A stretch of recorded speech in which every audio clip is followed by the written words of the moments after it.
Hello, HeroQuest is arguably one of the greatest board games ever made.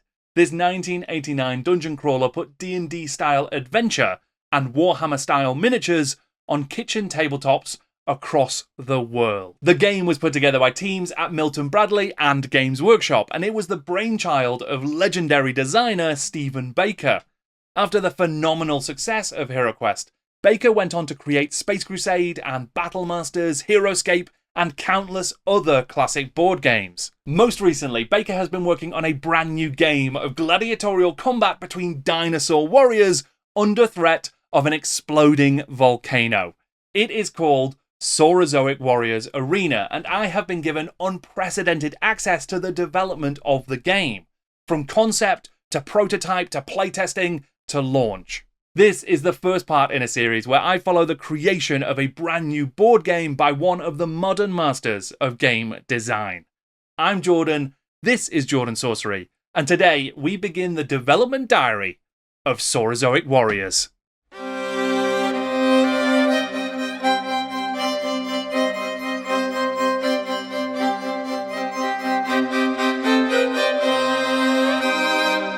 A few months ago, I received an incredibly exciting and, to be honest, quite surreal email. Stephen Becka, the man responsible for some of my earliest gaming memories, had reached out and told me he wanted to talk to me. This is the guy who created HeroQuest, a game that opened the door to Warhammer and tabletop gaming for me. And he wanted to chat to me about how he had done it. And not just that, he wanted to talk about his latest game. I was being given the option to peek behind the curtain into the development process for an incredible new board game by one of the guys who created the board games that I have loved the most. I obviously had to say yes, and I am so glad I did because there have been some incredible conversations with Stephen over this period. Not just that, but I have been absolutely fascinated by the story of the creation of his latest game, seeing the ins and outs, the mechanical process that goes into creating a brand new game, the prototypes, the iterations, the changes, and the business requirements that go into making all of the decisions behind the creation of a game that we will play and don't necessarily see all of that extra stuff that happened in order to get it to our tabletop. That story has been so interesting to me, and I am so glad that I get the chance to tell you about it here on the channel. Saurozoic Warriors Arena is the game that we will be following. But before we get too far into the story of it, I guess I'll start by just saying a little bit about what that game is. The arena battle game sees vibrant dinosaur gladiators, the titular Saurozoic warriors, fighting for glory and the favour of the crowd in a volcanic battleground that could erupt at any moment. Using equipment and action cards, each warrior can make bold attacks, deliberate defences, or special abilities aimed at defeating your enemies and capturing the heart of the audience. We are going to follow the development journey for Saurozoic Warriors Arena through 3 vital stages. In the future, we'll be looking at the launch on Kickstarter and how you get ready for something of that magnitude. And there's also going to be an episode that looks at the prototyping, the development of the art, and how you turn all of these cool ideas into an actual product, an actual game that people can play. But before all of that, we need to find out about the people involved in the process. I've already mentioned Stephen Becka about 5 million times in this video, but if you are not familiar with him, let's just find out who exactly he is and why he's such a legend. Hi everyone, my name's Stephen Becka and I'm the designer for Saurozoic Warriors. I'm also the designer of games such as HeroQuest, Space Crusade, Battle Masters, and I've been in the business of designing and developing games for well over 35 years.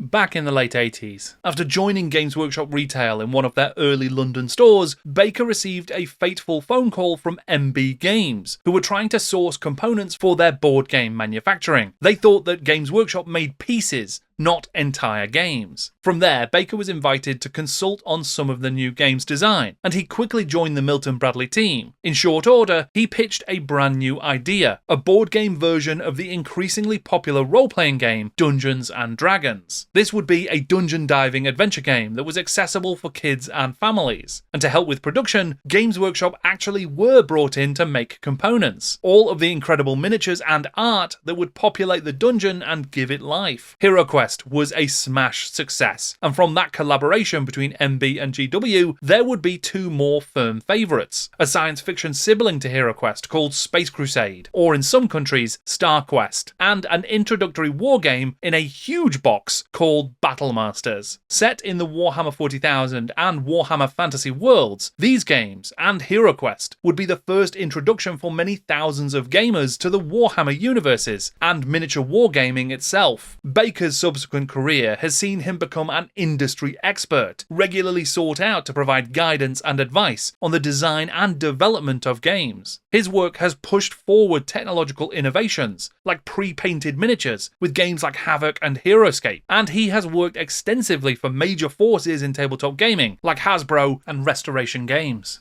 It should come as no surprise that a company looking to move into board game manufacturing for the first time would obviously want someone as experienced and just good at it as Stephen Becka.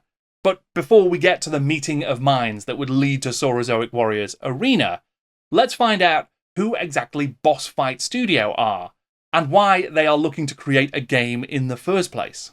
Boss Fight Studio was founded in 2013 by a team of artists and sculptors who had worked extensively for Hasbro, designing action figures in the ranges like G.I. Joe, Star Wars, Marvel, and Transformers. One of the earliest products that Boss Fight launched was the range of 4-inch figures known as the Vitruvian Hacks. Hacks stands for Highly Articulated Character Kit System. The core of the idea was that these figures would be highly posable, with at least 17 points of articulation, but that they would also be pretty much completely interchangeable, meaning you could deconstruct each figure, customize, and swap out parts almost endlessly. The Vitruvian part of the name referred to the specific launch range, inspired primarily by Greek mythology, and no doubt a reference to Da Vinci's famous action figure blueprint, the Vitruvian Man. Following a successful Kickstarter launch for the Vitruvian Hacks, the range grew to include heroes, villains, mounts, and even licensed characters like Red Sonja. Boss Fight Studio continued to grow as well, and over the last decade, the company has become a major player in the premium action figure and collectible space. They have made figures for everything from classic Popeye and Garfield comic strips to Lucha Libre, Fraggle Rock, and Sam & Max. So Boss Fight has spent more than a decade building their credibility and their trust and their expertise in the action figure collectibles market. How then have they come to find themselves wanting to move into creating a board game? That was the question that I put to Boss Fight's Chris Oliveri. Yeah, I think it's similar to why we make action figures. You know, it's a labor of love. It's creatives making what we want to see in the world. And what we want to engage with, and looking for that next challenge of, we've got a lot of passion at Boss Fight. We've got a lot of love for games, a lot of gamers who love some, great crunchy games and casual games. And all of that is, unbridled passion has kind of led us in a lot of directions. But it's definitely a space we knew that we wanted to be in. And it was perfect to find a partner like Steven who could help us corral that into something that we're making now. Just as they had with action figures, Boss Fight wanted to invest in their passion for tabletop gaming. They just weren't entirely sure what exactly they wanted to make. There were so many amazing ideas for games to explore that they needed some help putting it all together. It's great because Steven's got outside eyes already, and he knows the game space so well. So he came in, and we also have a shared background, having all worked at Hasbro, and we all spoke the same language. But very quickly, Steven was able to come in and say, here's the 3 decisions that you need to make. And that's kind of complexity, that's tone, and that's theming. And from there, it really kind of created a lens that we judged the game that we wanted to make very easily. It's been been super helpful to this day. So, it's great sometimes when you're being handled and you're in good hands. And that was, remarkable because it's something that's lasted over a year as a great tool and define the game. After a chance encounter, one of Stephen Baker's colleagues found out that Boss Fight were hoping to move into the board game market, and suggested that perhaps Baker and Boss Fight should meet to talk about it. Not being one to rest on his laurels, Baker then created 3 prototype games based on Boss Fight Studios' ranges, and took them into that conversation. I sort of prefaced the 3 ideas by saying, look, here are 3 lenses that, we can look at this opportunity through, which is, what would be the sort of the tone of a game that we would make? What would be the sort of like the narrative sort of depth that would be involved?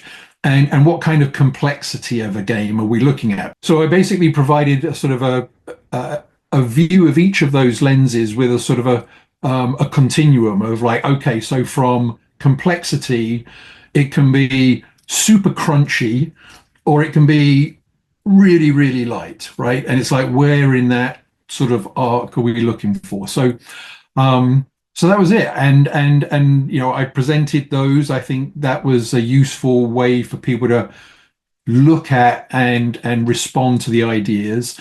And then the 3 ideas themselves tried to sort of navigate that spectrum, right? I had one game that was a little bit more complex. I had one concept that was more of a toy collectible with a light game on it, recognizing that Boss Fight, does, high-end articulated, sort of action figures. And then I had another game which was kind of in the middle, but built off of one of their existing product lines, which ultimately is the concept that really formed the foundation of how we move forward. Boss Fight loved the concept of a gladiatorial arena combat game, and Baker had developed the idea using the interchangeable hacks figures, so that players could literally choose and build their fighters before the start of each game. It was a very cool idea, but initial playthroughs quickly revealed a problem with it. For the first 10 minutes or so of any gameplay session, you would essentially be sat on your own in this little isolated silo, thinking about all of your options and building your own fighter. It didn't provide the highly social experience, the immediacy of play that Boss Fight Studio were hoping to find. Instead of using the hacks, they suggested that perhaps the gladiatorial combat would be better suited to another of their ranges, the Saurozoic Warriors. Based on an idea that had been developing at Boss Fight since it was first founded, the Saurozoic Warriors were announced in early 2022, taking inspiration from classic 80s and 90s action figures like the Mutant Turtles, He-Man and the Masters of the Universe, Street Sharks, and Bucky O'Hare. The Saurozoic Warriors were designed to evoke the primary colours and chunky aesthetic of an earlier age of figure design. Even their backstory speaks to the inexplicably elaborate high fantasy of these legendary cartoons and figure ranges. The dinosaurs of our history were actually highly advanced scientists who identified their impending extinction by asteroid. Using unstable warp technology, they were able to evacuate some of their people to a new world called Soria, but much knowledge and technology was lost. What remains is jealously protected by the leaders of this new world, though a rebellion is brewing amongst the prehistoric populace. The decision was made. Baker's gladiatorial combat concept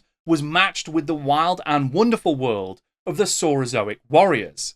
From here, development would go into overdrive. Baker would work on numerous prototypes and iterations that would add and remove elements, that would rework things and move stuff around, and there would be lots and lots of playtesting.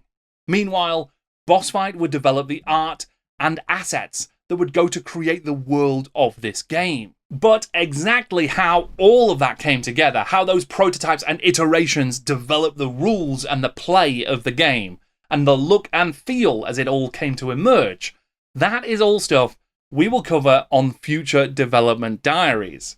For now, you can check out the pre-launch page for Saurozoic Warriors Arena via the link in the description below. And do come back next time to find out exactly how this story continues, because it is a fascinating look into the world of board game development. Like the story of the Saurozoic Warriors themselves, this is a tale that is complex and rich and vibrant and exciting, and I cannot wait to share more with you. But for now, thank you very much for watching. I'm Jordan, and this is Jordan Sorcery.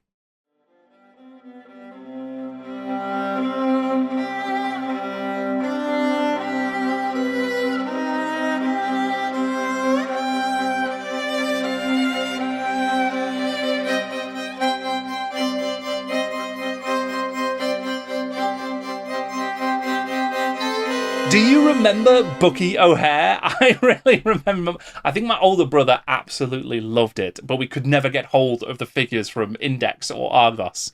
Let me know in the comments below which action figures and cartoons you remember most fondly, because I would love to chat about all of them.